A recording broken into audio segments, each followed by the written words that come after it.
comedy, pop culture, and everything in between. By idiots, for idiots. Welcome, sinners. This is Sports Idiot Nation. Welcome in. It is like Christmas around here for us football fans. It is draft day, so we're going to go over all things NFL draft, all things our favorite draft in general. And it is, of course, Sports Idiot Nation. I'm here with T.I. And shout out to, I believe it was episode 15, A1 JonnyDel, who I host a 49er podcast. I mean, we're like almost, that 15. was like 60 a long episodes time ago. We weren't even old enough to drive yet. Well, we weren't even 16. But we were still doing it. We weren't even 16 I'm pretty sure yet. Adam was well beyond the driving age at that point. I don't know if he calls it driving. I've older read than some me. reviews from his patrons on his bus service. You know, Don't so you worry about that. Driving. Guess you get caught driving. He's really good at driving me crazy on our podcast. Yeah, he's good at that. He's real good at that. He's puts in overtime. I've got to.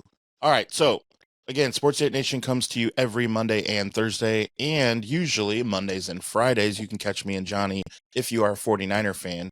But okay, here's what we're doing today. It is the NFL draft, and it got me thinking, what were our favorite drafts? Like, I remember when Peyton Manning and Ryan Leaf got drafted. I remember when Tiger Woods got drafted by the Blacks.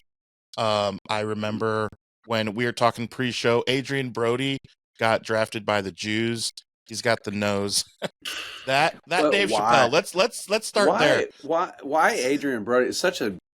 They were at that moment. They were like, we need the hottest, most prominent white actor to throw in here to make it tangible and modern.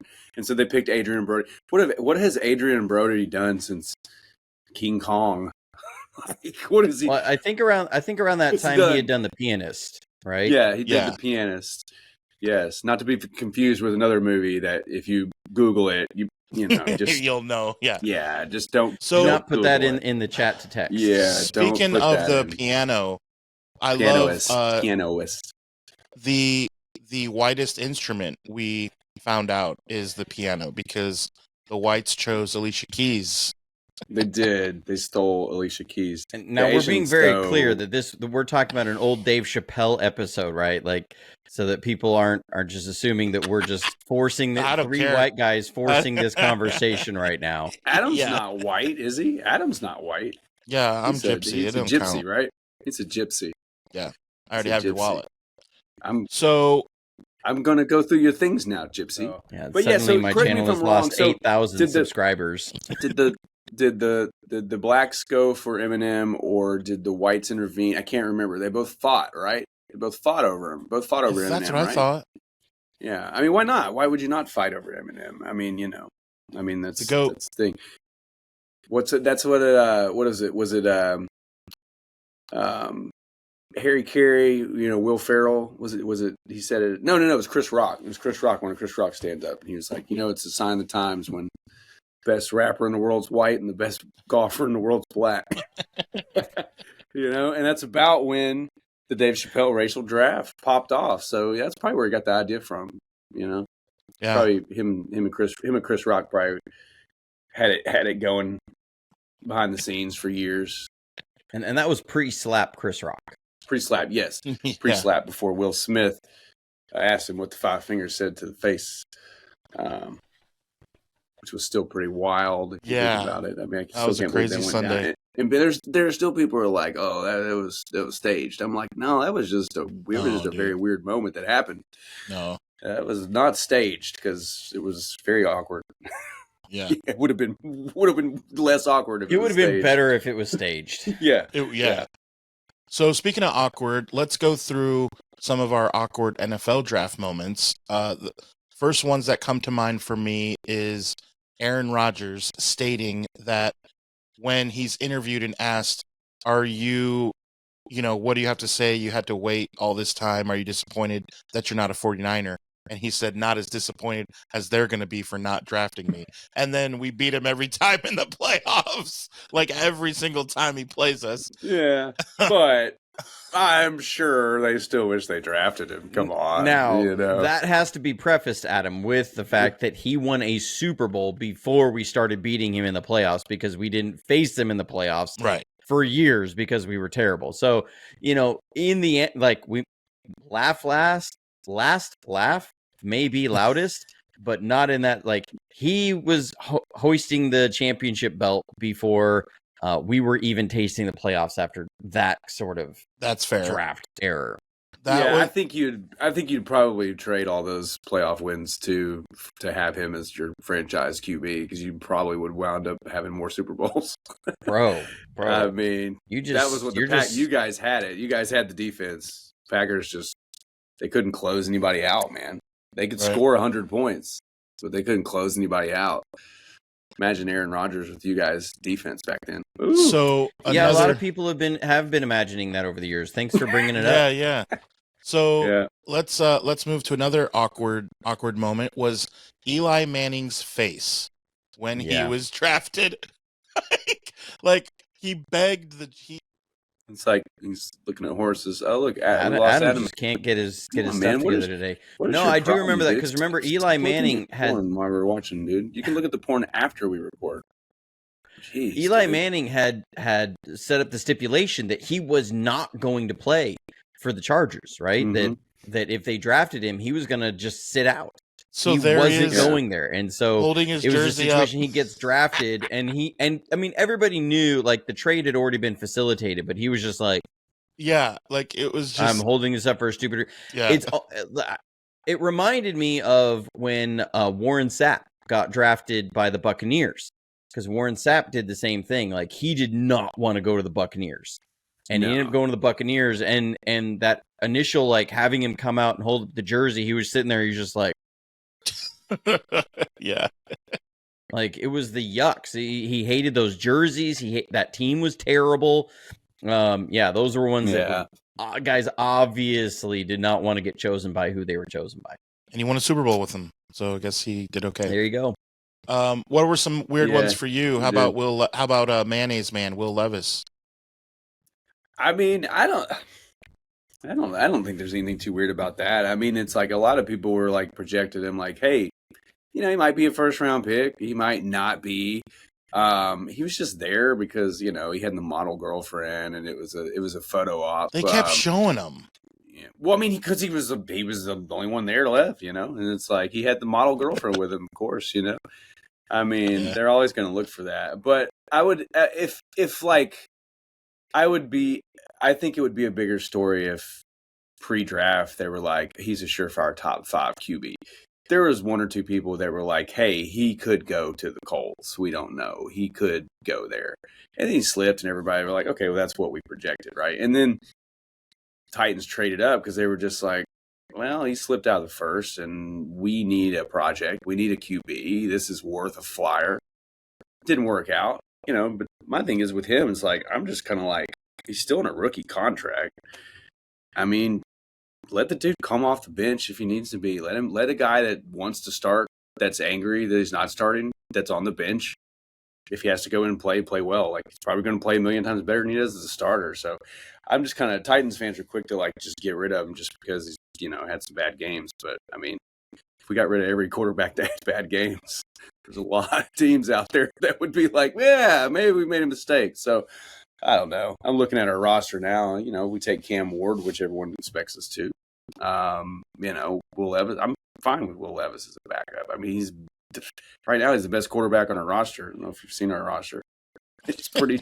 Well, I think that's right the way a lot of it is pretty weak. I mean, Mason Rudolph is not even there anymore. Not that he was any good, but I mean, geez, we have. Well, I think a lot of fans get into the addition by subtraction idea, or they just get burnt out on a player starting, and it's like they don't envision a role for them if they start at some point and say, okay, let's just jettison this guy, and somehow we're going to be better without actually thinking through.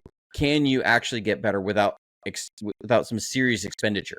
Like you're going to have to invest more things into it to do that. The kid's on a rookie contract. He's not like he's making a ridiculous amount of money. That's my thing. I know 49ers fans did the same thing about Javon Kinlaw when he was with us. They were like, get rid of him. He doesn't need to be here on his 5th-year contract. And it was like, okay, like they were trying to get rid of him in his 4th year. You go, he's already under contract. I mean, like what is the huge expenditure here? You're already guaranteed to pay that money. So how does this really make you better? Well, he just shouldn't be on the field. Well, okay, you don't even want him as a backup. No, he's taking somebody else's spot. What valuable spotter you have here of some sort of amazing developmental spot do you have as the 6th defensive lineman? Like, I don't understand that. 100%. That's my thing. The people are like, that whole argument. Well, he's taking up somebody's spot. Okay, well, who? Okay. I mean, do we have the second coming of Joe Montana, or do we have Bo Jackson Jr. on the team? Like, I mean, come on. Like, where are they at? Where's this person that they're taking the roster?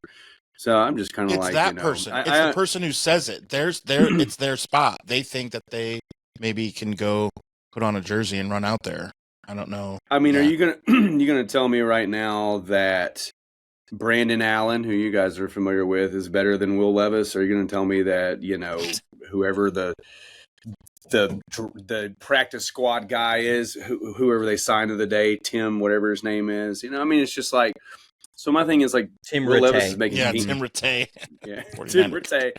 I mean, Will Levis is making peanuts. It's just like, man, I mean, dude can sling it. Keep him around. Locker room seems to like him. City seems to like him. I'm just kind of like, why are we necessarily just throwing this guy under the bus already? If we're drafting our quarterback, I'm fine with that. I'm fine with Cam Ward. I still think it's a project. I still wish they'd go with Abdul Carter. But I also wanted to go with Brock Bowers last year, so they don't call and ask my opinion. So that's just which how is it goes, surprising. you know? Yeah. Yes, it is. I mean, surprising. Just look at the guy. You know. Well, and just look, I am wearing the greatest Titan of all time, Chris Johnson. I think there's the curiosity of the unknown. That once somebody's become a proven commodity, good or bad, people they make up their minds, and it's like, okay, I'm willing to go with the unknown versus the proven commodity that I don't necessarily like. Even though, and people always say this, you can't get worse than that guy. And as us 49ers fans have seen over the years with numerous times like this, yes, you can. Not just quarterback. I remember cornerback. We used to have this guy. I called him the turd that wouldn't flush. It was Dante Johnson, okay? This guy was constantly going between the 49ers and the Seahawks. It was like we would release him. The next day, the Seahawks would sign him. 3 days later, they'd release him, and then we would pick him up again. Like, he literally would leave our team and come back within the same week sometimes. And this probably happened 40 times in his career. He was released, went to the Seahawks, and then was released from the Seahawks, went to us. We have one of those guys. His name is Mason Kinsey. He is. Yeah. He's like I remember it's the Homer bar. It's the Simpsons bar meme. It's like, oh, he's back. Yeah. Mo throws him out. He's thrown out, and then he comes back in around. Yeah. And so we had him, and I remember 49ers fans were like, we can't possibly get worse than Dante Johnson, because it was almost guaranteed. I remember this happened against the Eagles one year. Dante Johnson came out the very first play he stepped on the field. They targeted him on a 50-50 go ball down the sideline. And this happened, I think, 6 games in a row. The first snap he would come in, somebody would target him with a 50-50 go ball, because that's how little the other teams respected him. And so, but 49ers fans are like, you can't possibly get worse than Dante Johnson. Then we went and played the Dolphins one year. It was the year that Jimmy G had really hurt his ankle. And we had a guy, it was Jonathan Allen, came in and was playing. Nobody had even heard of this kid. He was elevated from the practice squad to play corner because we had like 8 corners injured. And he went out there and gave up 3 touchdowns in 4 attempts.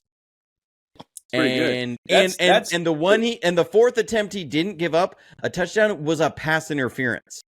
And suddenly everyone realized, oh, you can get worse than this. And so, like, people will always say that, like, you can't get worse than Will Levis. Yes, you can. I promise you, you can. Well, whoever that guy was for Jonathan Allen, is that what you said his name was? I'm pretty sure that's what his name was, yeah. I immediately after that game, I'm pretty sure the Titans offered him a lifetime contract, because that is our style of player. That is our style of player. We love a guy that will give up 3 touchdowns on 4 passes, and that 4th pass is a defensive pass interference that puts them on the 1 to where their running back punches it in. That is a Titans player. That's a two-tone legend, and I'm pretty sure that happened. If not, they missed the opportunity on that one. But Yeah, and again, don't get me wrong, I'm not sitting here saying that Will Levis is all of a sudden going to just turn it on.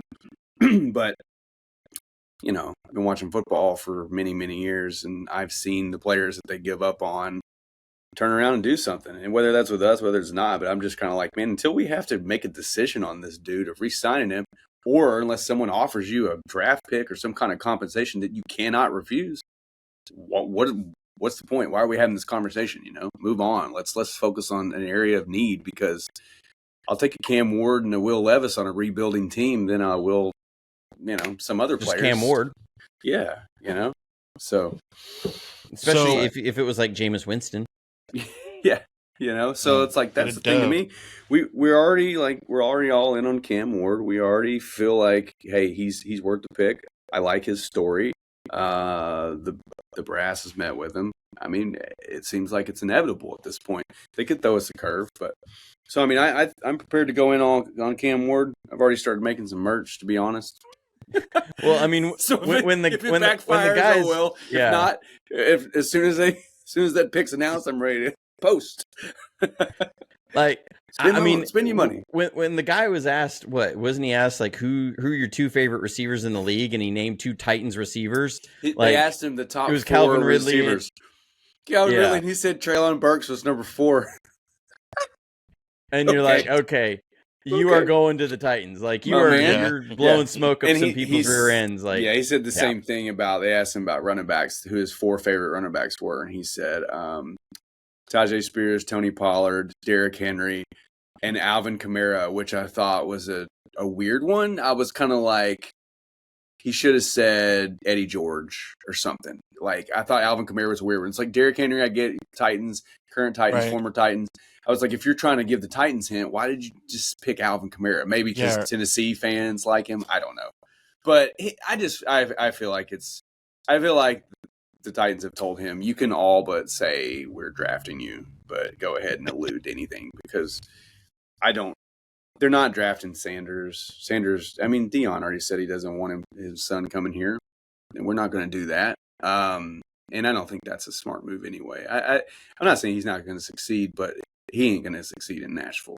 Maybe he succeeds in New Orleans. Maybe he succeeds in, I don't know, a team that's not necessarily looking for a savior, a team that's willing to be a little more patient, maybe. I mean, he's a world-renowned talent. I'm not knocking him, but it's just, I think Titans made their mind up from the minute they met Cam.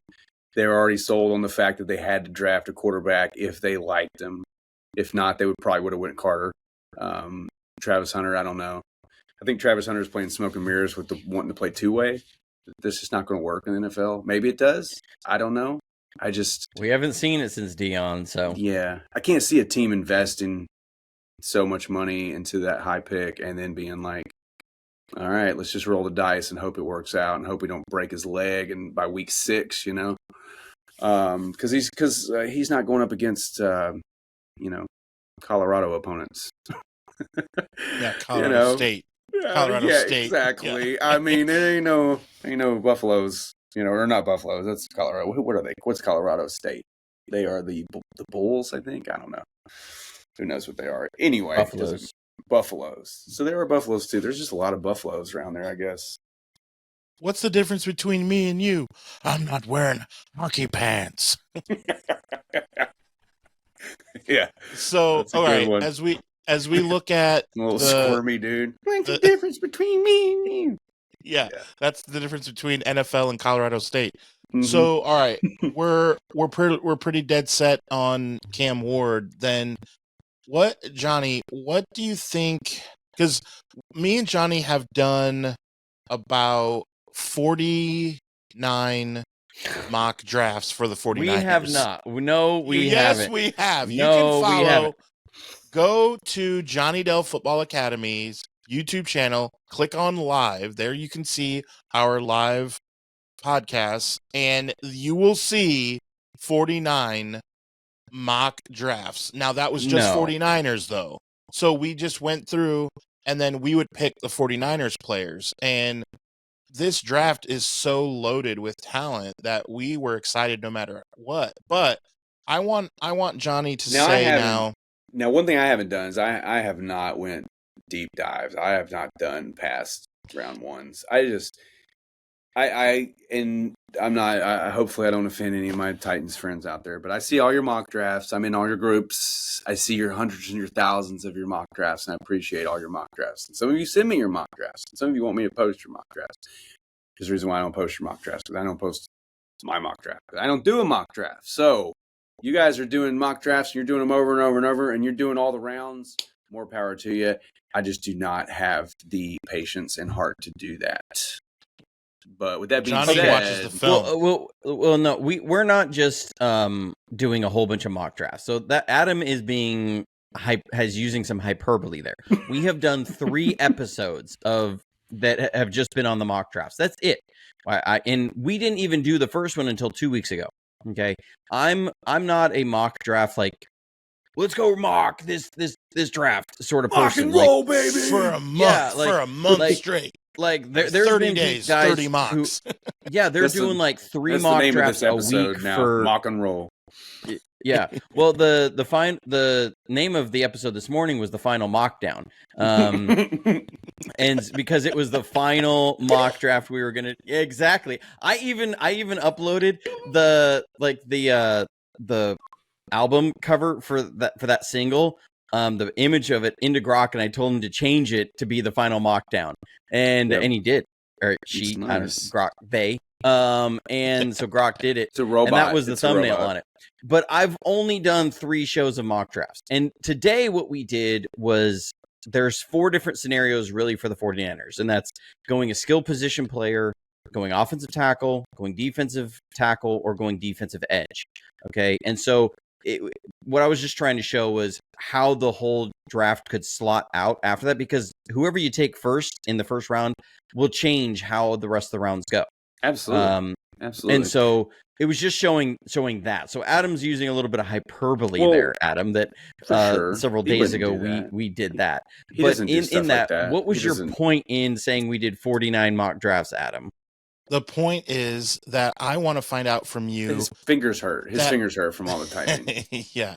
That we are now not just talking 49ers, we're talking NFL. And so I'm just curious that we understand Cam Ward is going number 1. And so I'm curious what both you guys think, how it shakes out with guys like we talked a little bit about Shedeur and Travis and just some of these big name guys based on what the need is. Because the Raiders, there was an interview with the Raiders with Ashton Genty at 6 because they said, well, look at what Saquon Barkley did. And now I'm not saying that it might happen, but there's 3 spots. There's 3 spots I think that he could land in the top 12. Okay. And I think they're all viable. It just depends. I don't think the Raiders take him, but I think they could. I don't think they do, but I think if he's there at 10, the Bears take him. Don't the Bears pick it like 10? Yes, the Bears pick 1 slot ahead of us at 10. Yeah, or you guys. I mean, you guys could take him. I mean, your guys are sitting there looking. I mean, you shipped every single running back overseas, and your coach loves running backs. He usually has like 30 on the roster. You know, he takes his receivers and makes them running backs. We're paying Christian McCaffrey $19 million a year. We're not spending the 11th overall pick well, he's on over a running Germany back. talking to the scientists and stuff. You know, I mean, you just don't know. No, I mean, no. With all serious though, I think I don't think the Raiders take it. I think they could, but they're one of the 3 teams I think could. They won't. I think the Bears or the Cowboys take him. It's going to be one of those 2 teams. I think that you can't. I think you can't pass him up. I think you'd be silly to pass him up. I mean, if the Titans were in the top 10 or top 12, I would be clamoring for them to get him. He's my style of running back. It's my favorite position. Always has been. Has a lot to do with just being an Auburn fan, but I like his style of play. He's a violent runner, but you know, am I saying it's a slam dunk? No, but I think both those teams need him, and both those teams could take him. I think it's going to be either Jacksonville, Las Vegas, or the Bears that grab him because he's one of those talents, that you can see, like a Saquon Barkley, like a Christian McCaffrey, somebody that is actually truly worth a first round pick. I think there is a kind of resurgence of the value of the running back. For a lot of years, it was okay. Everybody's running some version of wide or tight zone, and your running back is really just somebody who can read that line in front of them and pick the right hole. We're not looking for a bunch of receivers and these multi-tool guys. We have our first and second down back, and we have our third down back. We're compartmentalizing these. But as you see somebody like Christian McCaffrey, who then, if you can do that, you add so much as this movable chess piece with all the different ways that guys like Shanahan and then and now what's his butt over in Philadelphia has used. Punchable? No. Sirianni isn't the offensive coordinator there. It's then he left to go Kellen coach. Clemens. He's now coaching the Saints. He's now the head coach of the Saints. Shane Steichen was, and now he's the coach of the Colts. Right, but my point is that you see the way that they use some of the motions and the mismatches out in space with Saquon Barkley this last year, and you've seen that how Shanahan was doing that the year before with Christian McCaffrey. You go, okay, this is adding a new element, because it, so much about success on the offensive side of the ball is data mining, and when you have a piece that you can move around like that forces the defense to give you a lot of data, that's hugely advantageous. So Ashton Genty is a guy that can do that. So if you're looking at, okay, how do I help my quarterback that I've invested a ton of money in Trevor Lawrence, and provide him even clearer looks and a very, valuable weapon that when we put the ball in his hands, they have to commit resources there. If I'm Jacksonville, I'm saying I'm intrigued. If I'm Las Vegas, and I'm saying, I'm not looking at a quarterback. That's why I went and traded for Geno Smith. So I don't have to look at quarterback and reach at quarterback in this draft. I can go and get an offensive weapon that's there, because we haven't replaced Jacob since he left. So we need to bring somebody in the building to do. I could see the Raiders doing that. I could see the Bears doing that with their young quarterback. I think the best friend you can get a quarterback is, first, an offensive line, second, a dynamic running back. And the last two NFC teams that have had that dynamic running back have been in the Super Bowl. So I think the Raiders are notorious. Now, maybe that changes now with Mr. Pete out there. And Tom Brady. But they are just so 10% notorious owner, for taking that wide out, that big wide out. And I just think they may take that kid from Arizona, the kid that sounds like some kind of like rare species of a spider's last name. He says he doesn't watch film. That guy? It's like Chichara McMillian. Yeah, that guy. I could see the Raiders taking him, but just because they don't have Adams anymore, and just because they don't have who do they got? They got Jacoby. Was it Myers? Jacoby Myers? Jacoby Myers. Jacoby Myers are number one. Yeah, they need somebody. They got Brock Bowers though. They got Brock Bowers. I wish we had him. Titans. Call me next year, Titans. Call me. So remember the thing about McMillan, though, that I think that was a really in bad taste clip that somebody re-released about him.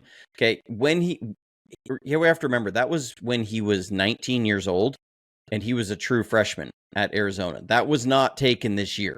That wasn't taken. Like, he had not. I don't think he'd even played a full game with Arizona at that point. So when somebody says, him saying this about I don't watch film and all this stuff, that was like 3 years ago. So like that's the kind of stuff that just irritates me as a content creator, because I'm like, that is the stuff that you're going to make these college kids never want to hop on a podcast with anybody ever again, because they're going to sit there and go, nah, if I say the wrong thing, you guys are going to use this and it's going to be viral, and it may cost me huge when I go to get drafted. Political rule of thumb soundbite there, like take like a 12-second clip from a 2-hour speech. Like, boom, look at this guy. Can you believe he said this?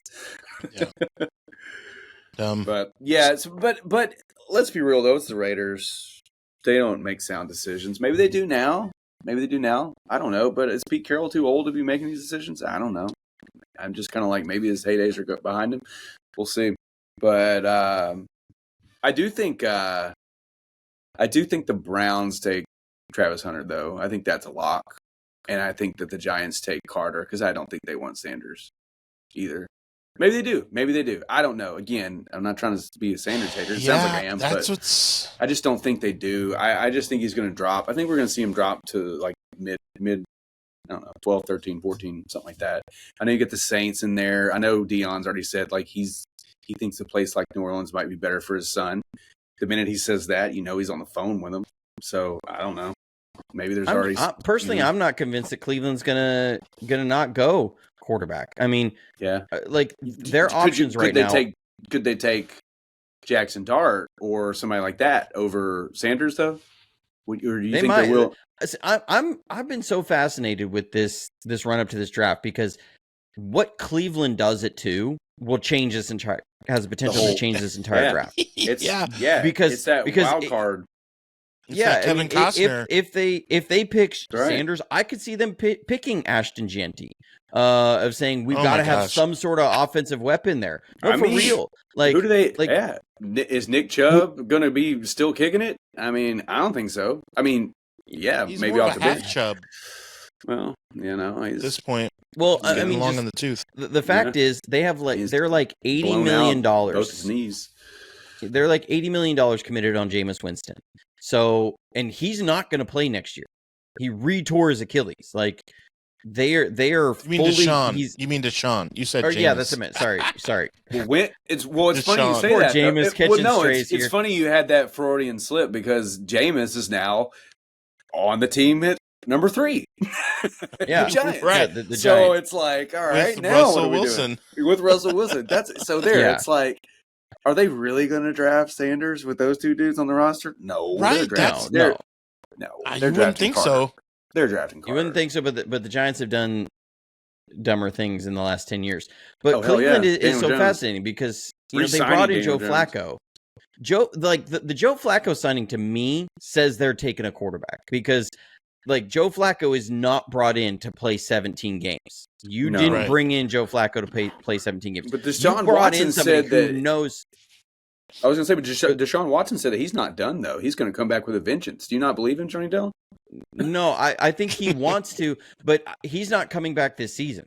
I mean, we saw this with Dre Greenlaw this last year. He's a slippery fellow. I just can't. Really he would have to be getting overtime massages to really work out those torn issues. They're going to have to massage out those contracts if the Browns are really going to figure out what's going on. So this is what you're saying, Johnny. Then because he's not done and Joe Flacco can be a bridge, that they wouldn't need a franchise quarterback because Deshaun is coming back eventually. No, I'm saying like they need to be able to have an option outside Deshaun. Like you are not relying on him. Who's going to play quarterback for you next season? Deshaun Watson's going to be out 17 games next season. You don't bring Joe Flacco in believing he's going to play 17 games for you. So that tells me you bring, well, they can't afford to bring Aaron Rodgers in, and he doesn't want to be there, which I don't blame him. But I was going to say, just make him at this point. Like Aaron Rodgers is keeping everybody in limbo. All right, Aaron Rodgers, you got to go to Cleveland now. If you don't give us an answer by this date, you have to go to Cleveland. The commissioner just says that, this is your only chance. He would retire. But just looking at, I say Joe Flacco is there because he's a veteran NFL quarterback, a longtime veteran, and he knows Stefanski's system. And so he can help teach a young kid that they will have limited access to from June and July. That you can have him go and he can watch tape with Joe Flacco. You can bring Joe Flacco and say, Joe, we are paying you to be a coach for this kid. That's what we're doing. And so for me, that screams that they're going to draft a quarterback there. They might not, but I think if they do, that is better for the rest of the league. It really is, because now you have forced a quarterback that doesn't belong at 2, and that pushes everybody else down, and that makes everybody's life better. It's like when you're in that fantasy draft, your league's like, hey, we got a new guy joining this year. He's played a couple times. You're like, oh, okay, and then he comes in there and like 3, and drafts some ridiculous position. You're like, drafts a kicker in at 3 overall, and you're like, here we go. Like, here we go. Just doubled up now. Yeah, especially if you're on if you're on the turn right there and you just doubled up, you're like, boop, boop. Yeah, because you just look at it like, okay, so if Travis Hunter's there at 3, do the Giants take him? Or does New England take him? Like, somebody's that is being projected in that early spot is going to end up getting kicked down. And, I know for like us as the 49ers, when you start seeing that, you go, okay, that means an Armand Membu is possibly there. There's maybe a Mason Graham is possibly there. There's maybe Jalen Walker is an option that is possibly there. There just becomes these guys that are possible there that I don't think are there previous to that. Maybe a Will Campbell. I just think that opens it up for so many other teams, and like the Bears, there's going to be better options for them there too. This first 10 of this draft could go so many different directions. I mean, you could have the Giants sitting there and saying, we let our Saquon go. We need to go get our Saquon back because we saw what he did with the Eagles, right? They could trade back too. The Giants could trade back and get that. They could, but you also have to. And here's where we've been with the 49ers outlook on this, and what we're seeing around the league is there's a lot of teams that I think want to be sellers of their early picks to pick up more mid rounds in this draft. And that means it's going to be a lot harder to find a good buyer because draft picks are going to be sold at a discount in this draft, like to move back and everything. So I think it's going to be harder to find a buyer. People are talking about that at 49ers at 11, and I'm like, I just don't see a realistic option of a buyer who's going to be motivated to say, I have to move up to get this guy. I just don't see it in this draft. Yeah, one thing I will say, and it's really to kind of piggyback what you're talking about the Browns, I think you're spot on. I think they want a quarterback 100%. They have reached out to Tennessee for the number 1 pick already. I think they want Cam. I think they do. I think they would love to have him. But the thing is depending on what happens there with Sanders, like I think if Carter's there at 4, then that's a surefire pick for the Patriots. I think the Patriots are picking him up. But like that's really just going to boil down there. Like, are the Browns like, okay, hey, we are that desperate. We have really screwed ourselves here with this Deshaun Watson situation. Nobody expects us to do anything in the next 3 or 4 or 5 years. So maybe we go ahead and take Sanders and just roll the dice and see what happens. At that point, then is it New England or New York where Hunter and Carter land? I don't see either of those guys going to 5. So at that point, like that's when the Janty sweepstakes rolls out. And yeah, you're right. Jacksonville could get him. That's a nice weapon there. I know they got ETN, but they were already trying to ship ETN. They were trying to ship ETN halfway through the season last year. So yeah, they need something there to take some pressure off Lawrence because Lawrence is just not cutting it. That whole draft class of quarterbacks is not cutting it really. Duval. Duval. It's like a spirit, like a spirit haunting you while you're sleeping. Duval. The ghost of Duval's past. Golly, ghost of house arrest. My God. But yeah, so I mean, those to me, like obviously those are the probably 4 top names in the draft. We know that, but is one of those teams going to just throw a wild card at us and just pick some random player that we none of us see? Like I don't know. I just don't see those. I don't see the top. Ricky Pearsall.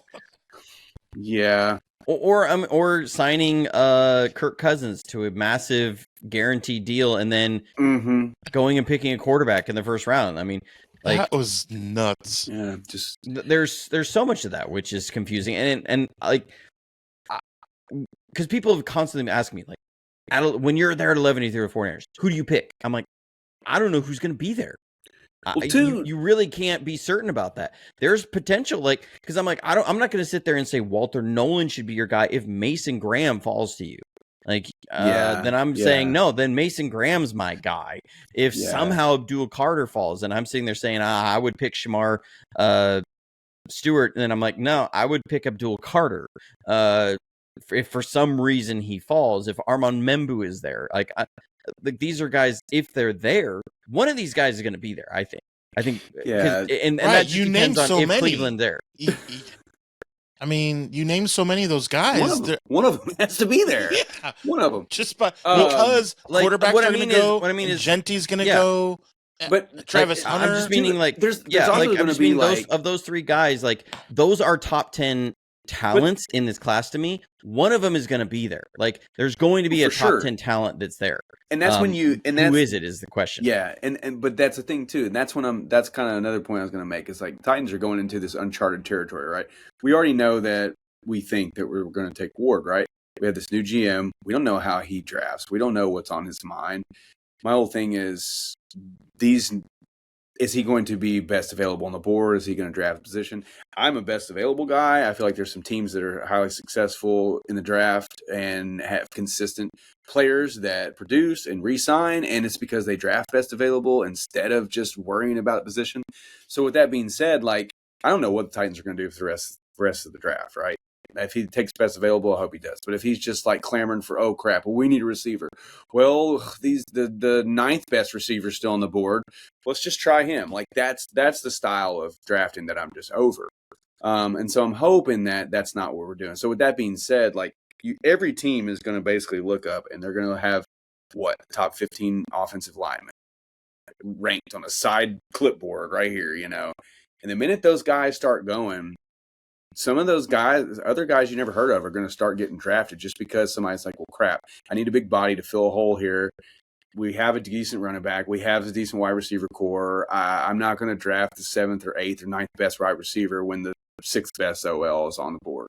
So like that dictates a lot too. Like once you start seeing those random pieces fall, like you may see a offensive weapon that you thought would be a top 15 pick slip into 22 or something. And then that's where you start getting those, all right, well, crap, we got to steal there. You know, you see teams like the Chiefs and stuff like that get these players that sneak in there where you're just like, ugh, like, come on, Buffalo. Why did you trade with the Chiefs again? You know, why'd you just give them another receiver? You know, like that kind of stuff. You know? I think that the guys that are going to be the biggest wild cards in that kind of first and second rounds are going to be Mike Green, because what Benjamin Albright was reporting today on X was that he's had no in-person meetings with teams. He's had some digital meetings, but no team has brought him in for an in-person, which tells you that every team is worried about the personal off fields, red flags. So there's something more that has shaken everybody other than, you know, beyond what he just said of like, I've never been questioned. There's something a little bit more there. And so, you know, but does a team that tends to overlook character concerns like Philadelphia or Kansas City go and pick him?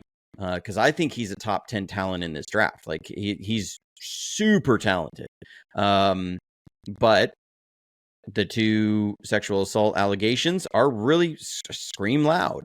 And so where does he's a wild card, because he's going to be another one that adjusts the rest of that whole draft for people.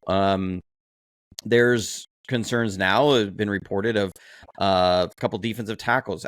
Collins from Texas was seen in a walking boot after their pro day. And that some are saying like Derek Harmon from Oregon has a medical red flag. He's somebody that people are saying can go as high as 11 with the 49ers. So now you have these 3 kind of first round talent, but some flag guys. Where do they slot? That now becomes that you thought were going to be easy in that 15 to 25 range. Suddenly now aren't as easy there. You know, Mike Green could go as late as the 3rd if teams are just consistently concerned about that. But somebody's going to take a flyer on him that doesn't care as much about the character side. That that's only going to make him drop so far. So there's a lot of interesting questions in this draft. I think what's also made this draft really hard to really zero in on, and we've talked about this a ton of times on our show, is that for me, the players between 20 and like 125 are incredibly tight. Their grouping and the talent disparity. It's not where, like, you had some years where you're like, okay, there's going to be 30 starters in the first round. There's going to be maybe 15 to 20 starters in that second round and some developmental guys in that third round. You might find 5 starters, and there's going to be a lot of high risk, low reward kind of guys that are there and so on in the draft. This one feels like in the third round, you're still getting into will be a quality starter day one kind of prospects, which is really fascinating. And I haven't seen that. So the movement in this draft will be really interesting to see. Like you said, looking at the Titans, you can go best player available, but I think you can also, what will make this different is that you can say, yeah, but I need to address these spots, and my 8 wide receivers that are going to be here between round 2 and round 4, they are so tightly grouped that any of these guys I feel good about. Mm-hmm. I think I'm going to get similar production out of all of them. So where do it kind of falls into what are my needs, and okay, I'm going to make sure I can address this. What is the most pressing that I feel isn't deepest? I'm going to address that. Yeah, totally. I mean, and that's the thing too. I mean, it's no secret Titans kind of showed their hand, obviously, with Courtland, Cam Ward, but then they also showed their hand a little bit by just getting rid of Landry, because he was our pass rush. I mean, we didn't really have much of a pass rush, but he was it. And so we're going to have to replace that as well. And, that's a thing too. That's why I was like, okay, well, maybe they are looking at Carter. Maybe they are considering it. And I'm sure they have considered it, but at this point I feel like they've made up their mind. But they're going to have to address that too. And that's a thing too. It's like, okay, so I need to address the pass rush, but I also need to address wide receiver. At that point, yeah, they're just going to have to weigh their options. Like, all right, I've got the 7th best pass rusher still on the board versus our 9th best receiver ranked. What's an area of need? Okay, well, hey, I feel like we could still get the 11th receiver in the next round if the 9th best is gone. Let's go ahead and go defense. Yeah, and my difference between 11th and 9 is marginal at best. Right, yeah, right. 100%. And I will say, the 49ers did the same thing. They let Leonard Floyd go. This edge class is solid. I mean, we're doing mock drafts and picking guys I'm in love with as prospects in the 4th round. I mean, like David Walker from Central Arkansas. I went over his tape on our show. I mean, the kid has elite traits. He was at the Senior Bowl, was super impressive at the Senior Bowl. An underrated kid, Femi Oladejo from UCLA. I think he has all the physical tools of a high ceiling edge player. I mean, Jared Ivey, Savion Jones, like these are guys that can be really good. Jaw Joyner, you have Jalen Walker there, Michael Williams. I think any of these guys as edge players are going to be just solid. And there's even more, out there that, like, if you guys are going to be there at 33, I think you go Cam Ward and then you go edge at 33, you're going to get a phenomenal edge player. I mean, you could be getting James Pierce there, who's just an athletic dynamo. They want him. They want him, and Titans fans want him because he's a homer. But it just depends if he slips. I don't know. I see a lot of late mocks with him in the 23 to 28 range. So yeah, I'd love to see him slip. Rumors about him at the 49ers at 11, and that's what I mean. Like this class is so tightly packed that the difference between 11 and 40 is not very far, and the difference between 30 and 80 is not very far. Like, I don't think there's as much super high end talent as there's been in years past. There's a lot of really good talent. It's like restocking the league at this point. There isn't. There's not these these once in a lifetime surefire hits. There's a lot of great players. A lot of great players that are still going to be long-term projects too. So, yeah, there isn't. I mean, no offense, Cam Ward. Hope Cam Ward's not ever watching this episode. Actually, I hope he does watch it one day. But Cam Ward, you're not Peyton Manning. Okay, you're not Peyton Manning. All right. So, well, just as an example, like I have my roster from the Senior Bowl, and I have a whole bunch of red marks on this bottom area. Those are all positive notes I made on edge players alone. Oh wow! Like I literally have 1, 2, 3, 4, 5, 6, 7, 8, 9, 10, 11, 12 guys. I would be absolutely shocked if that's not our second pick, and I would be shocked if they don't try to trade back up in the first round as well, because they've already got some things. They've already worked some trades. They've already got some extra picks. This guy's wanting to make a splash. Nobody's trying to fix this team overnight, but nobody's obviously wanting to sit around either and just wait. So, like, if they got somebody they're eyeing, like you said, Pierce or something. I mean, they know that would be a home run hit for the local fans. Although I am not a Vol fan, so I'm not that homers, and I feel like the homers never work out for us. Every Vol they never take, it just seems to backfire us. I mean, Albert Hainsworth worked for a little bit, but until he got paid. Yeah, until he got paid by Mike Shanahan, and then decided not to play anymore. Yeah, so I mean, I get it, but it's kind of like I have yet to see like one. Like Travis Henry was good, but we didn't draft him; he was free agent. The last wide receiver we drafted from Tennessee didn't work out too well. Just we'll see if they were to get him though, it'd be a nice pickup because he is a beast of a player. But I hope they really address the defense heavily. I hope they address pass rush because we just, even with Landry, it was inept. You have a lot of options. You can go defensive tackle and address the pass rush. You can go defensive tackle in the third round. You're going to get guys with juice in the pass rush. What I find, this is, and Adam and I had talked about this on our show. Like, I'm more excited about this draft than I have been in years because there is so much this could go 100 different ways.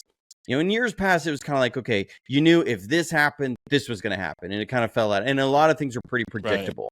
Right. You have Mike Mayock out there like, this is who this team is going to pick. This makes a ton of sense there. And then boom, they'd pick that player, because it was so predictable about things. And you would have like consensus, 90% of people have this happening. This is one I don't think you can be that outside of Cam Ward to the Titans. Like, everything after that is up in the air. And this is like, that's the most exciting for me. I'm like, this is going to be awesome. And I got like 40 guys I'm in love with that I think would go great with our team. And I want to see all of them there. And I'm going to be really mad when they go to another team. Like, it's just really interesting. And like you said, there's going to be teams that have an opportunity in this draft to restock the cupboard, or in the Titans case, actually stock the cupboard for the first time in like actually put some people in there. So next to the mayonnaise. Right now, it's when we open it up, there's just like one little Indian in there. There's like nothing else in the cupboard. There's even the possibility that you guys could go Cam Ward at number 1, and then go like get Josh Simmons from Ohio State left tackle at 33. If the medicals kind of worry some people, but the Titans are saying we need a premier tackle that we can put there to protect Cam Ward. And then we can address everything in the defensive line after that, because the defensive line is super stacked. Like, you can get a Joshua Farmer in the late 3rd or the 4th round. You can trade back up and get him. You can get a Cameron Jackson who's going to plug up the middle, who's 6'4", 342 in the 5th round, maybe. Like, you have these options that they could go in, and it's like, what do they do? What does everybody do in this? This is so fascinating to me. I love this draft. I'm so excited for this draft. Yeah, the thing is, to me, with the Titans, we are not afraid to draft a player with character issues. We're not afraid to draft a player with injury history. Does it always work out? No. Does it always backfire? No, it doesn't at all. I mean, Jeffrey Simmons, character issues, injury issues, worked out pretty good. Caleb Farley, injury issues, did not work out very good. Although I'm not going to knock on that young man because he's had a pretty tough life, especially the last few years, losing his family, losing his dad and stuff in the house fire. Dad and mom, I think. I don't know. I think of both his parents, actually. But I hate it didn't work out for him, but it's just like you'd never know. So, that being said, I mean, I wouldn't be if there's a gamble out there to fix our offensive line and it is worth the risk, I am willing to take it, because we have had the worst offensive line consistently in football for the last 4 years at least. I mean, even when we had Derrick Henry, our line was still a little suspect, So we need to fix that. We tried to fix it in free agency. We have now that we just got rid of NPF, good riddance to that guy. We have a completely new line, top to bottom. And I still don't have confidence in it. So that's just what it is. It's like, normally you're like, okay, great. Yeah, we addressed all these positions. We got new faces there, but it just doesn't mean anything to us, because we're like, oh, let's bring in, this guy. And then we're just like, oh my God, he just gave up the record number of franchise sacks. Let's ship him out, and then we bring in his replacement and he does even worse. And I'm just like, how does that happen? and it happens to us. It's happened to us 3 years in a row now. Like the replacement has been worse than the record-breaking terrible starter. You know, which is fascinating because Rand Carthen was your GM, right? And he came from San Francisco. It seemed like the drafting was not up to par. Now he was also this is what's fascinating about that look. He's a huge analytics guy. I mean, he was, but he didn't do. He was only there for 2 years. I was gonna say he was only there for 2 years, so I can't put he doesn't get the Caleb Farley. That wasn't him. Like a lot of stuff. So I'm not gonna put all that on him. But John Robinson, he's the bozo that traded AJ Brown and replaced him with Treylon Burks. Yay! I mean, how the Eagles were the recipients of two of the most boneheaded, we let this player walk out the door to the Eagles kind of situations is just beyond me. How you get you just kind of stumble into AJ Brown being able to trade for him, and then getting Saquon Barkley because the Giants let him get outbid from them by $250,000. Oh, and just think about this for a second, okay? I had a nightmare about this the other night because I was reading right before I went to bed, and I literally dreamed about it. And I woke up and I thought it was real. But remember who the Eagles drafted? One pick before Justin Jefferson. They drafted Jalen Reagor, and it was between Jalen Reagor and Justin Jefferson. They right now could have Justin Jefferson and AJ Brown as their wide receivers. Well, they wouldn't have traded for AJ Brown if they got Justin Jefferson. And they would have Devontae Smith. Yeah. I mean, but still though. Oh my God. I mean, JJ is the best receiver in the league. Hands down. Hands down. I absolutely love watching him play. He made Sam Darnold some serious money last year. No, I was kidding. So somebody asked me last year if I could pick two players to start my team over with on both sides of the ball.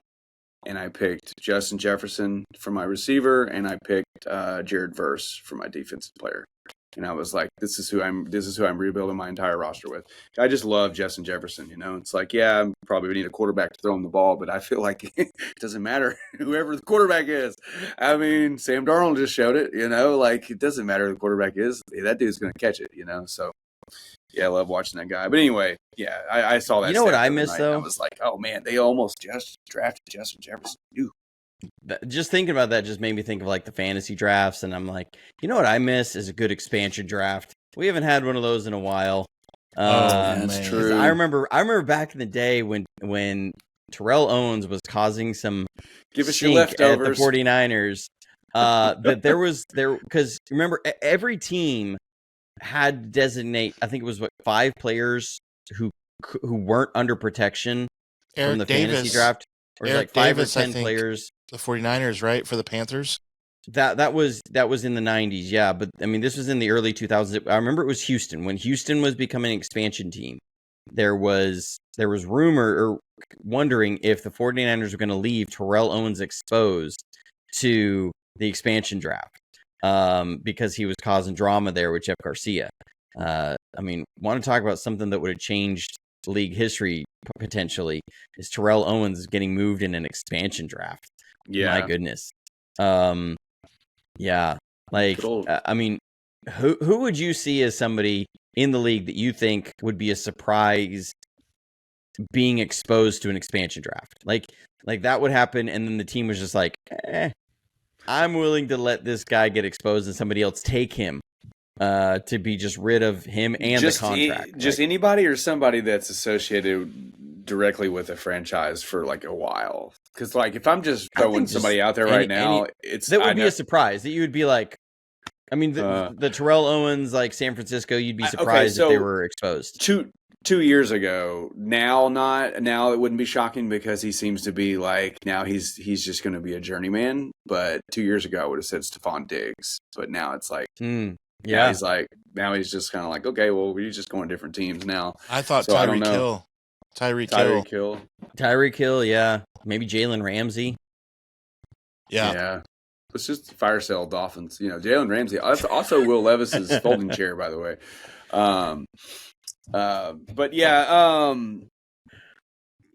talk about expansion draft though. That is kind of funny to think about because like you don't really think about when's the last like you had the Texans, what NBA you had, Grizzlies and Raptors. There hasn't been an expansion in NBA. So like baseball, what the Devil Rays, the last expansion team. So like, has there been? I guess hockey. There was a hockey expansion team, but yeah, you're right. Like. Guess we're due for one. I mean, they're trying to create a European NFL team. I mean, they really want that to happen. They want an 18th game. They want to get a couple European teams, but they have to do it basically like 4 teams at once. Yeah, so they have to create another division. Yeah, because you can't have all the teams just traveling crazy like that. Yeah, you're gonna have to have some kind of balance. And it would make sense to have them play each other twice a year, right? And everything like. I mean, I don't know what you would call it. It wouldn't be like NFC really East. The Far East. Because that would have different connotations. People would be thinking it's in China or something. Like it's racist, Adam. How dare you, Gypsy? East. You racist gypsy. What would you call it? You've been here 4 hours. You go home. You've been here 4 hours. I mean, I don't know what you call it, but I mean, they want teams there, but they have to they have to get football bigger in places other than Germany and the UK. Like, it's really big in those 2 places. France, we haven't had a game in France yet. I mean, because the French are just like, nah, we're good. Yeah. They're too busy napping in the middle of the day. Spain is like, Spain, that's Italy. Like, Italy, those people are so laid back. They're like, why you all hit each other? No. Well, Italy. The reason why they're so laid back is because they're drinking wine with their breakfast. They're just like by the time 10:30 rolls around, they're already the halfway French. Like, yeah, exactly. They're like, I don't care. Yeah, about but the Italians, like, they have all that pasta. So you got all that carbs with the wine, and then you just want to take a nap. The French have all that bread and pastries, and then the wine, and so they're wanting to constantly take a nap. And so, like, and outside that, like, where you're not going to, put an NFL team in Ukraine right now. Just saying that could be a little dicey. A little bit. So you're definitely not doing that. Right. Greece, come on. Hear me out, guys. Hear me out. North Korea is begging. You're fired. For a game. You're fired. North Korea is begging for a game. They can throw a bomb. Dennis Rodman can be the special guest referee. They do love him. They do love him over there. Oh my goodness. They love Dennis Rodman and Daffy Duck. They love Daffy Duck is very popular over there because of the eels, the Kim Jong eels. I don't know. I know the dad's dead, but I think the younger ones. I don't know who's there. I don't. The Kims. Yeah, who's still there? Who runs it these days? The son. Is it the son? Well, okay, he's the grandson of the first Kim. Okay. He's the son of the Kim that we all knew more. Yeah. So his grandfather was a hero for them of the Korean War. He was the one who was the leading general in the invasion of South Korea in when they originally crossed the parallel line, right? And so they invaded in, and they were trying to take over South Korea, and he had a lot of military victories. So he was the leader of North Korea, and then his son was one that we all knew in the 90s, and then now his son is the crazy one that's there now. Gotcha. So yeah. Don't get JonnyDel started on. Yeah, so the then one he's going to start talking about tanks. So the one that loves, I'm good. The one that loved the Chicago Bulls in the 90s, and he's the one that passed away though. He died, yes. right? Yeah, Chicago he was the Bulls. So he was the one that was obsessed with Daffy Duck, and he had like apparently the largest like collection of Daffy Duck memorabilia in the world, which is the weirdest shit to me because like he was obsessed with the guy who was always trying to kill the main character, right? Like Daffy Duck is always trying to kill Bugs Bunny, and this dude's like, I love Daffy Duck.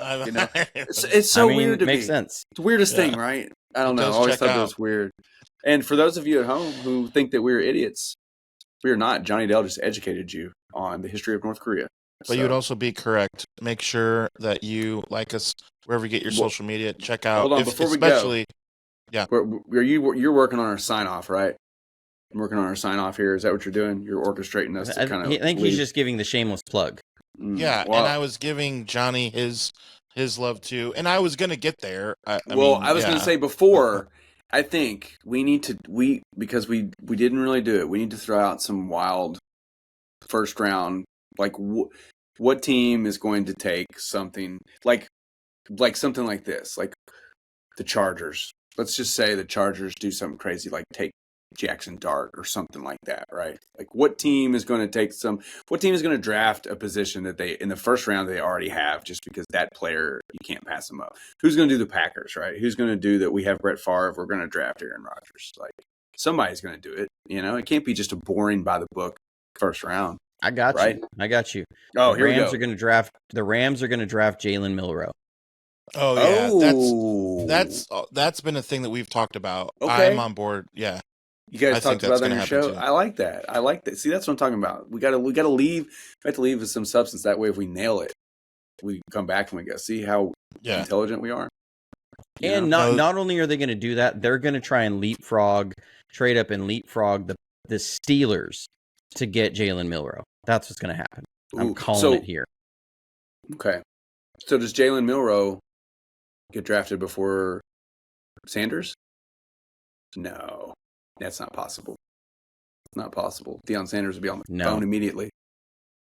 Yeah. Like, who do you think who do I need to talk to? Who do you think you are? Jalen Milroe? I don't think Ward, Sanders, or Dart make it out of the top 10. And those three guys aren't going to make it past New Orleans. Okay. No. Yeah. No, they're not going to make it past It helps 49ers. Yeah. So Dart, okay.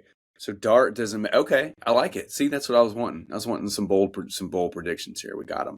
Well, right. I mean, New Orleans, they're not in love with I almost said David Carr. Derek Carr. They're not in love with Derek Carr. He's got a shoulder injury that he may not even play next year. Yeah. So his status is uncertain, and I can't sleep at night. Yeah, you're a first year head coach. You're not going to sit here and say, I'm willing to just be terrible my entire first year.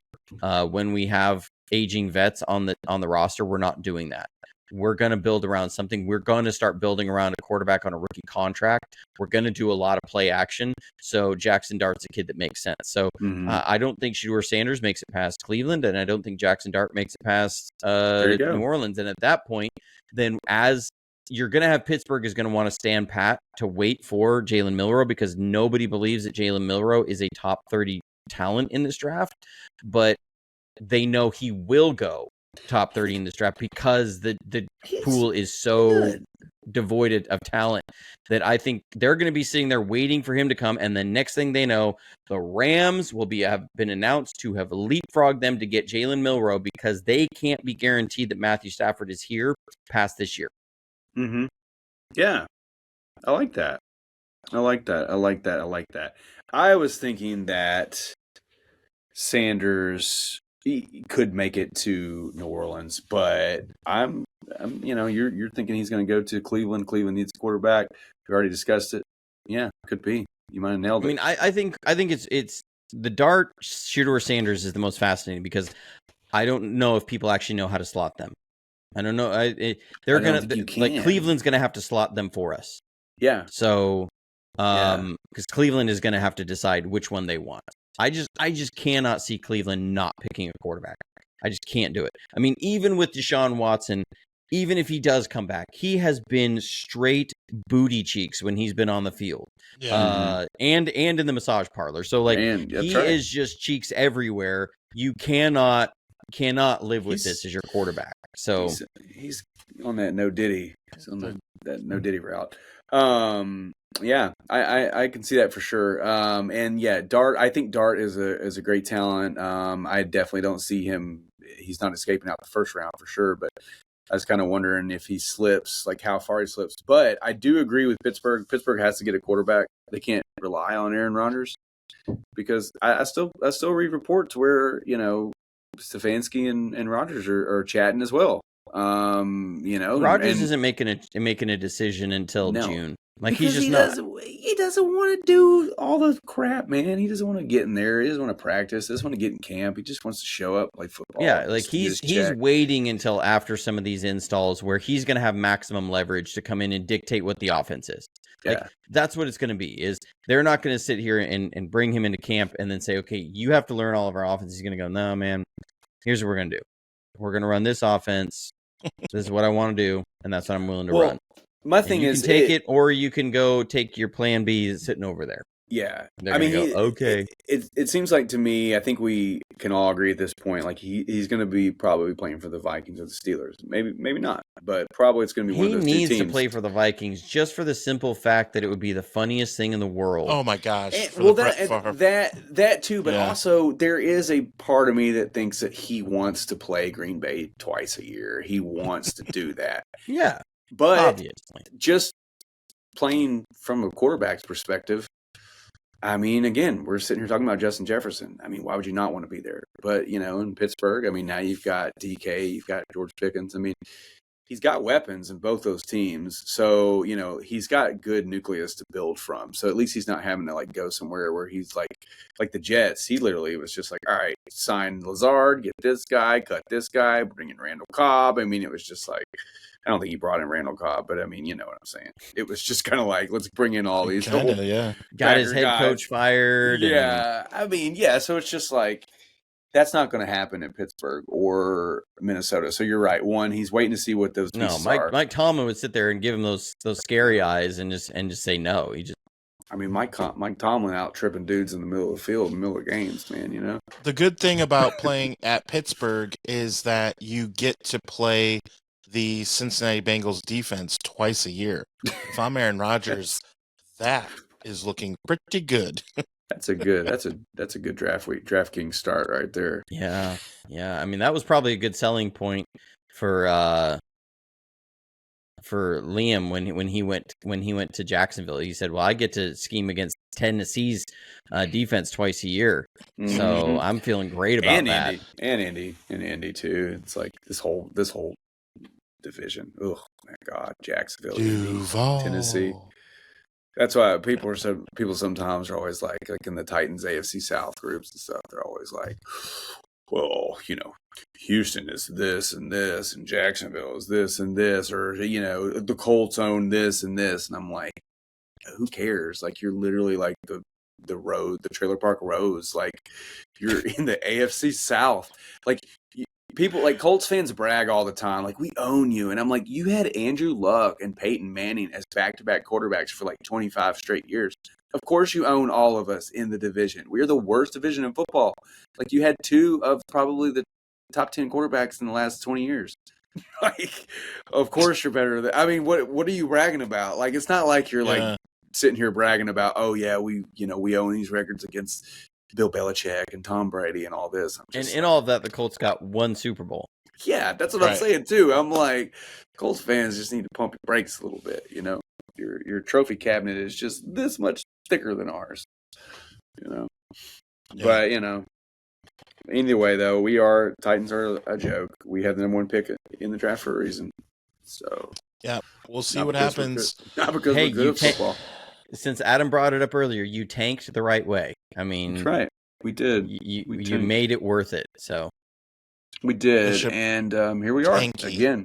This will be our, not that I'm counting or anything, I think our 14th or 13th selected quarterback since Steve McNair. How many times have y'all picked number one overall? We haven't picked number one too often, but we've always had like top three. Because we had like Vince Young, we had Mariota, Well, we did get Vince Young. Vince Young was one. We were one then, yeah. So we've only, that I know of in the last few years, I think we've only had number one twice. But we're always like close. I'm trying to think through with San Francisco. I think they've only picked first overall in the last 45 years once, and that was Alex Smith. Yeah. Could have been like Aaron Rodgers.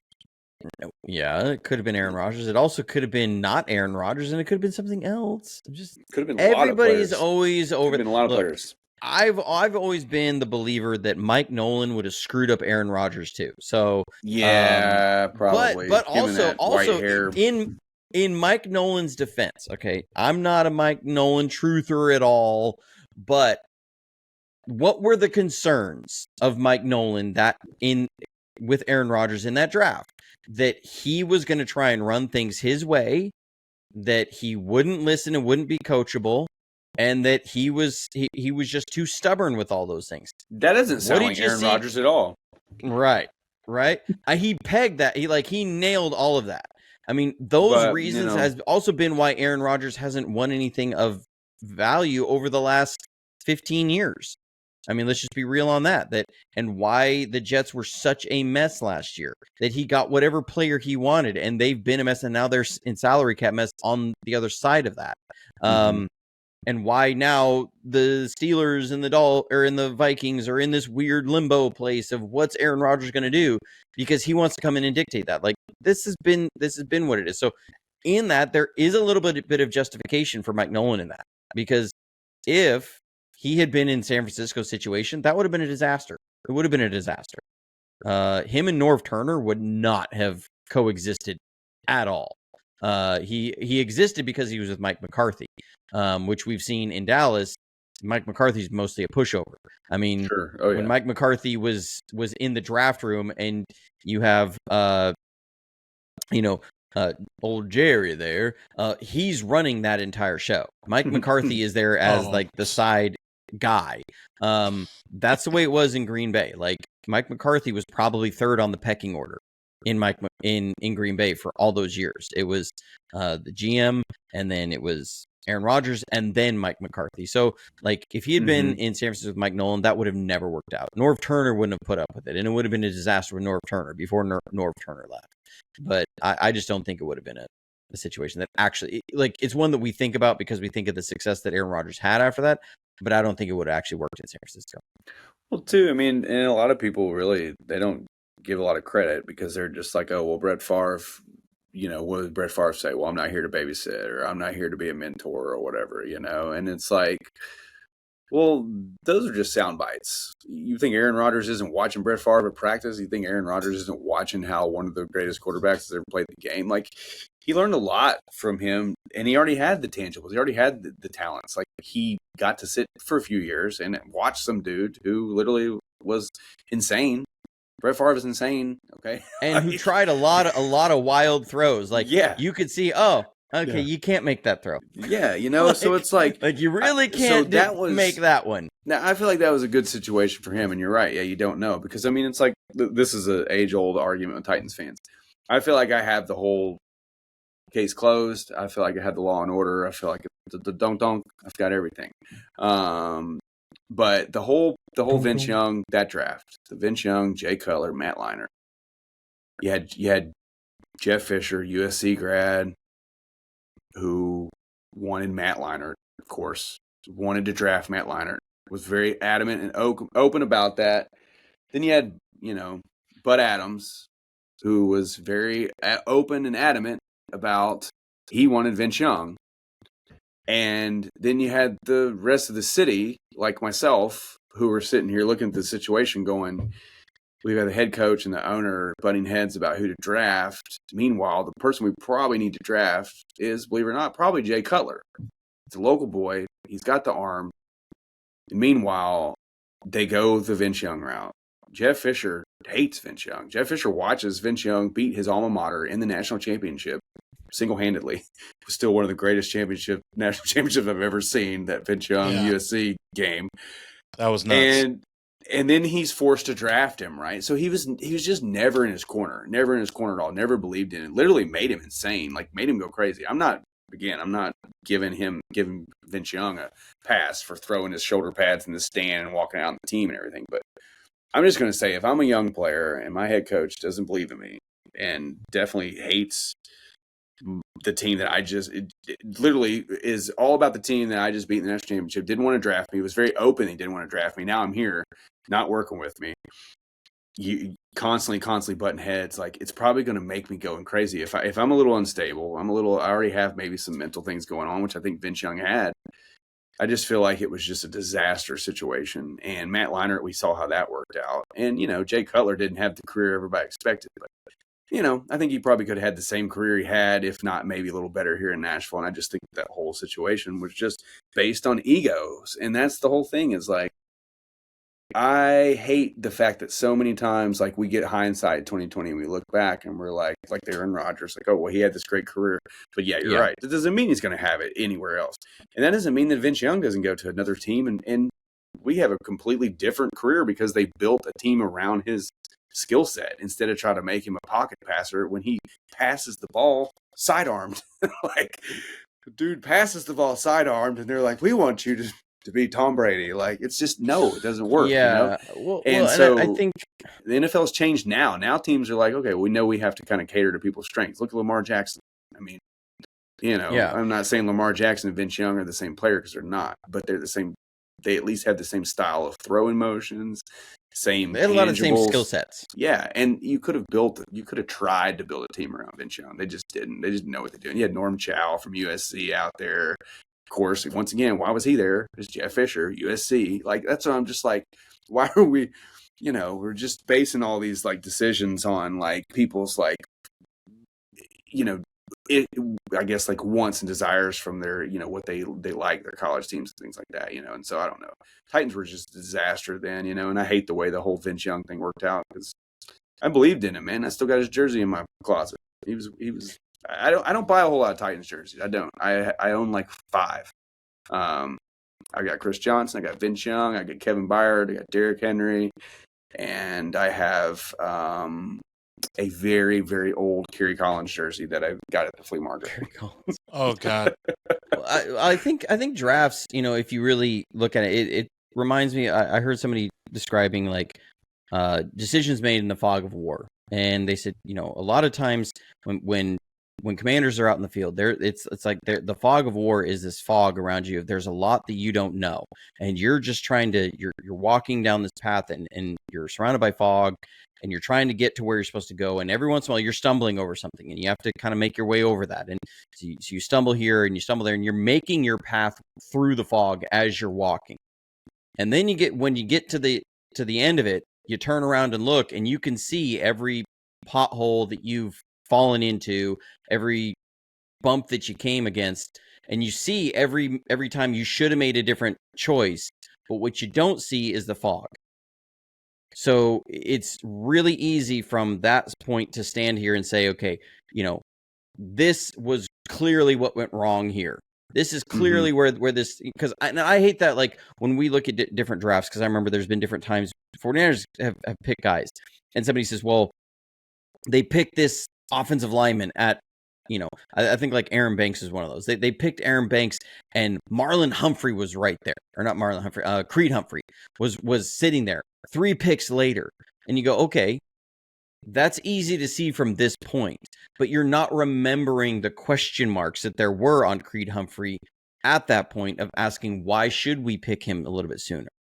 You know, people will look at a lot of different things in these drafts and say, you know, they clearly should have picked this guy. He was clearly Patrick Mahomes. He clearly was the best player out of that draft.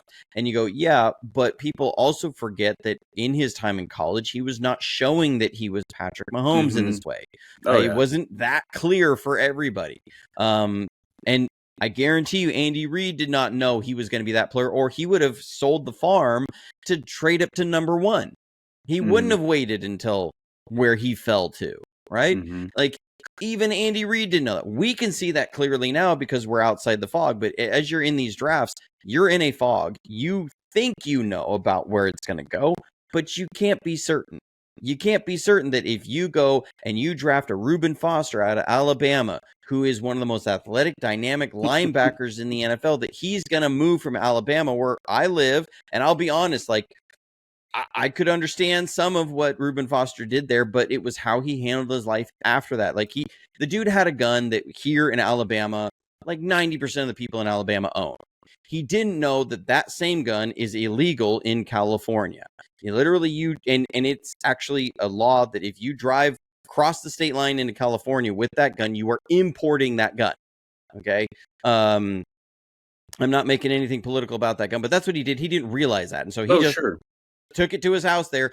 And then they had a disturbance call that was called on him. And the police officer showed up and they said, do you have any firearms in the house? He said, yeah, I got one sitting under my bed. And they were like, oh, okay, that's a problem.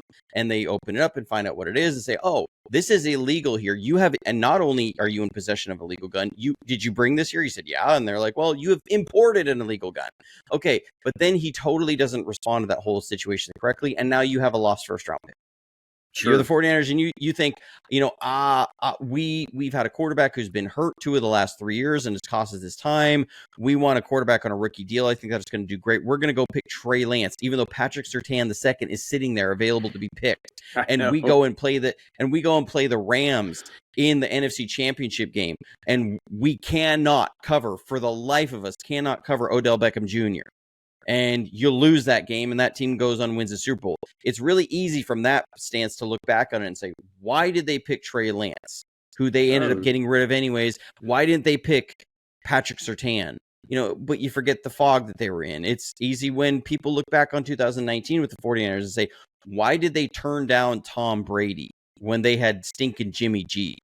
I know. But you have to remember what the fog was at that time. Tom Brady was coming off a career worst year in like 14 years. He was not trending upwards. He was trending downwards sharply. Jimmy G was coming off his first year as a starter, had nearly 4,000 yards passing and went to the Super Bowl. And you're thinking, I got a young guy who we're going to be back in the Super Bowl every year. Tom Brady is probably, he's past the twilight. He's into that point. The fog said that's where you were. The fog was wrong. Right? So it's really easy from these points to say that and be in that position. But that's what's also so fun about the draft. We're trying to figure out the fog, and then we're going to really find out in 3 years. I love that part. It's like, all right, we think these guys are going to be great. We think Javon Kinlaw's the replacement for DeForest Buckner, and it wasn't at all, but it was fascinating. Yeah. Or you take a flyer on a quarterback in the 7th round, and he becomes a kid that is now on the cusp of getting a massive contract extension, taking you to a Super Bowl, and made you trade away that guy you picked number 3 overall to the Cowboys, who now have let him go and he's gone somewhere else. You get the Titans, who every year they can't seem to find their way out of the top 5 in the draft, which is fascinating. Their fog is really thick. So I'm just poking at you, but no. I mean that's true. The way it is. It's true. No, I mean, like, the thing is yeah, you're right. Like, there's no guarantee. There's no surefire pick. It's like we joke on the page a lot about draft bust and stuff, but I mean, you look at that pick of Ryan Leaf and Peyton Manning right next to each other, and every single person on this entire godforsaken planet was like, that's a win-win right there. Tomato, same thing. That's 1A, that's 1A, 1B, as far as I'm concerned. And boy, you couldn't have been more far off. And that's the thing, is, to me, it's like I look at the Titans and I'm like, hey, I get it. We're all in on Cam Ward. He's the best player in the draft, maybe, or at least in our position of what we need, he's the best player for us. I still think that Carter's the best overall prospect in the draft. But I'm not saying that doesn't mean Cam Ward is not worthy of a number 1 pick. But I'm just hoping that in 4 years from now, 5 years from now, I'm not sitting here going, well, we just signed Trevor Lawrence for a 2-year stopgap so we can draft. That would be fascinating. Whoever it is, right? Because that's where we've been. I mean, we have those stopgaps. We have those Matt Hasselbeck. We have those Kerry Collins. We have the Ryan Tannehills. Like, they all come through. And they all get their shine because the person that was drafted before them did not live up to the hype. Vince Young, Marcus Mariota, whoever it is, right? You're going to get your chance. Will Levis, yeah, you're going to get your chance here in Tennessee. And that's another thing too. Like, if you can't show us what you got here in Tennessee, it probably ain't going to work out for you anywhere else, because even Ryan Fitzpatrick was here for 9 games and put up numbers. Put up 2,500 yards in 9 games. I mean, it's like we've had everybody come through. You name them, their ass has been here. So, like, I'm done with that. I want my franchise QB. I want to see a QB for 15 years. So what you're saying is you want to see a proven commodity go to the Titans, not somebody from a small school that has played against. And who are they, Adam?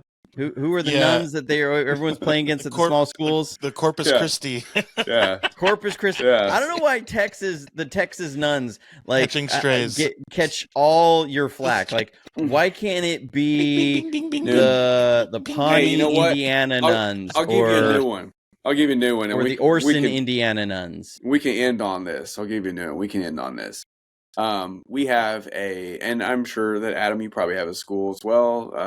In your neck of the woods, Johnny, I'm sure you do down there in Alabama. But we have a little one that not many people have heard about. It's the University of Alabama, yes. Crimson Tide. Well, I was going to say they're 70 miles from me. So Tennessee School for the Blind. Tennessee School for the Blind. One time, I was at the not where you want to find a quarterback. Just saying. I was at the Salvation Army, kind of looking at. I like to go thrift store, like look at old shirts, T-shirts, and shit like that, And I come across this rack of all these shirts, and I'm looking at them, and I'm like, "Well, these are all the same shirts." And I look at them; they're Tennessee School for the Blind shirts, and the back of them. No one could find them. The slogan on it. This was. Keep in mind, whoever signed off on this meant well. The slogan was Tennessee School for the Blind. Our athletes are out of sight.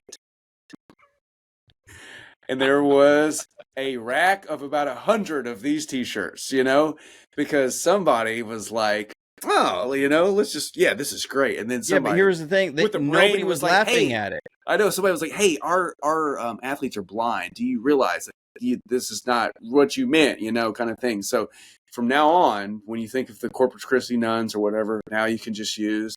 They're not playing the Tennessee School for the Blind, You could just throw that out there. Well, that's the thing. Like, nobody got the joke because you had to read it to get the joke. Right. But nobody was gonna say it. They were just gonna be like, "On you guys!" Like, oh man, there's a whole rack of like 100 of them. The box came in and somebody was like, "Get these things out of here. We cannot give these. We will get sued by these parents." What are you? Who signed off on this? So anyway, that's like making a fart joke around people who can't smell. Like, nobody gets it. They're just like, poor human being can't smell farts. I mean, like, somebody rips it and you go, "Does it smell like popcorn in here?" And they're all going to stare at you and go, "I don't understand. What kind of world do we live in? What's your point? Can't even smell my own farts." Yeah, I mean,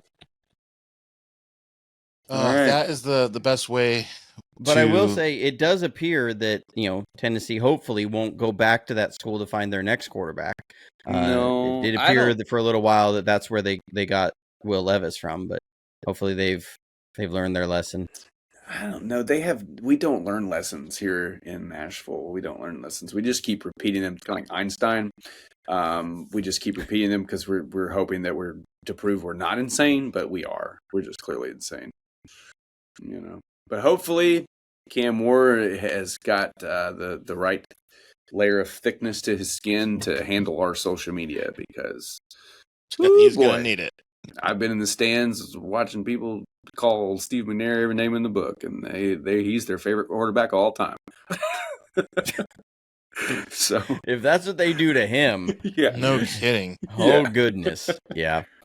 Put in Neil O'Donnell. Yeah, I still see him doing it. Yeah, I mean, we had Neil O'Donnell for a little bit. I remember back in San Francisco, the "We Want Carr" chance, and it wasn't Derek, it was David. That Alex Smith. It was against the Eagles on a Sunday night football game. I remember Chris Collinsworth was like trying to hide his glee. He was like, "Oh boy, here's the chance for Carr. Now here's a guy." Oh, all right. Man. He's like, "Oh, God, everybody out there, the problem is that's no ordinary man. That's Patrick Mahomes." God, that guy. Yep.